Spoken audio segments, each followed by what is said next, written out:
Hello students, welcome to my channel twin physics. আজ আমাদের আলোচনার টপিক ক্লাস 11তে ছায়াপ্রকাশনী বই থেকে যে সলিউশন সিরিজটা চলছিল তার একমাত্রিক গতি অধ্যায় থেকে ট্রু অ্যান্ড ফলস। এখানে 7টা প্রশ্ন আছে, 7টা প্রশ্ন চুলচেরা বিশ্লেষণ করব যাতে তোমাদের বুঝতে সুবিধা হয় এবং পরীক্ষাতে যদি এই প্রশ্নগুলোর একটা প্রশ্ন চলে আসে সেক্ষেত্রে করতে পারো, যাতে না ছেড়ে পড়ে, যাতে না চলে আসো। ওকে, দেখো ট্রু ফলসে কী বলেছে। অভিকর্ষের অধীনে পতনশীল বস্তুর বেগ প্রতি সেকেন্ডে বৃদ্ধি পায়। পতনশীল বস্তু, হ্যাঁ বেগটা বাড়ে কারণ বেগের ডিরেকশনটাও নিচের দিকে আর অভিকর্ষজ ত্বরণের ডিরেকশনটাও নিচের দিকে। তাহলে প্রথমটা তো সঠিক, অর্থাৎ এ আর বি এর মধ্যে কোনো একটা হবে। পরেরটা পড়ি, অভিকর্ষের অধীনে পতনশীল বস্তুর ত্বরণ ধ্রুবক থাকে। হ্যাঁ একেবারেই তাই, এবং সেটা হচ্ছে জি, অর্থাৎ দুটোই সঠিক, অর্থাৎ অপশান এ। ঠিক আছে, এখানে কোনো ভুল নেই। প্রশ্ন 2-এ বলেছে শূন্য ত্বরণ বলতে বোঝায় বস্তুটি স্থির অবস্থায় আছে। না, ত্বরণ শূন্য মানে হতে পারে তার বেগ আছে, ত্বরণটা শূন্য, এটা ভুল। তাহলে ত্বরণ না থাকলে বস্তুর বেগ পরিবর্তিত হবে না। হ্যাঁ, ত্বরণ নেই মানে বস্তুর বেগ পাল্টাবে না, দুটোই ট্রু, দুটোই কিন্তু সঠিক। কিন্তু এখানে অপশান সি বলেছে প্রথমটা সঠিক নয়। এটা একটু চর্চা করি। শূন্য ত্বরণ বলতে মানে ত্বরণটা শূন্য বলতে বস্তুটি স্থির অবস্থায় আছে না, বলতে বোঝায় বস্তুটি স্থির অবস্থায় আছে না, হয়তো তার বেগ আছে, স্থির কেন হবে। ত্বরণটা শূন্য বলেছে, সমবেগে দৌড়াচ্ছে হয়তো, এটা ভুল দেওয়া আছে। এটা কিন্তু আমার অপশান এ মনে হলো, এটা ভুল দেওয়া আছে।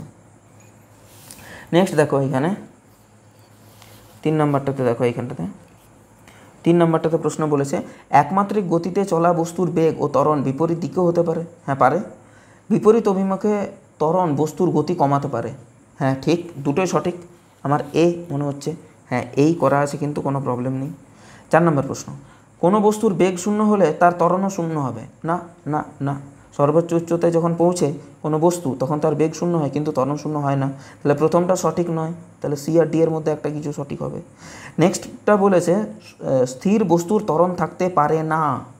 স্থির বস্তু তার ত্বরণ থাকতে পারে না। না, থাকতেও পারে, বস্তুটা স্থির আছে কিন্তু তার ত্বরণ আছে, অভিকর্ষজ ত্বরণ। তাহলে দুটোই ভুল, অপশান নাম্বার ডি আমার সঠিক মনে হচ্ছে, কিন্তু এখানে সি বলেছে স্থির বস্তু ত্বরণ থাকতে পারে না, এটা সঠিক বলেছে।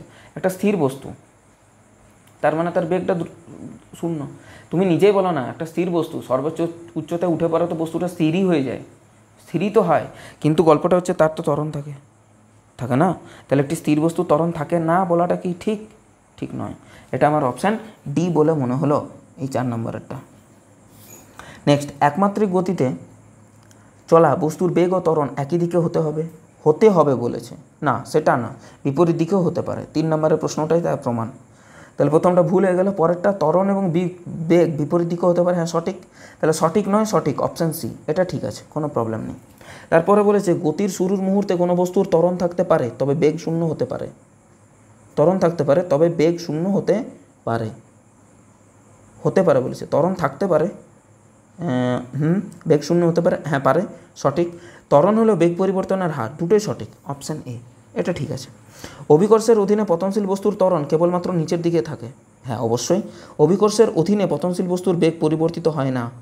না, বেগ পাল্টে, ত্বরণ আছে যে, ত্বরণ আছে মানেই তো বেগটা পাল্টাচ্ছে। তাহলে প্রথমেরটা সঠিক, পরেরটা সঠিক নয়, অর্থাৎ অপশান নাম্বার বি। কিন্তু এখানে সি বলেছে, প্রথমটা ভুল বলে দিয়েছে। অভিকর্ষের অধীনে পতনশীল বস্তুর ত্বরণ কেবলমাত্র নিচের দিকে থাকে, এটাকে ভুল বলছে। মানে কখনো কখনো কি ওপর দিকেও থাকে ত্বরণ? কি মুশকিল, সর্বদা তো নিচের দিকেই থাকে। তাহলে প্রথমেরটা সঠিক, আর পরেরটা বলছে, পরেরটাকে আমি সঠিক নয় বলছি, ওরা বলছে পরেরটা সঠিক, মানে পুরোপুরি উল্টো হচ্ছে আমার সাথে। 2-এরটা আরেকবার পড়ি, অভিকর্ষের অধীনে পতনশীল বস্তুর বেগ পরিবর্তিত হয় না।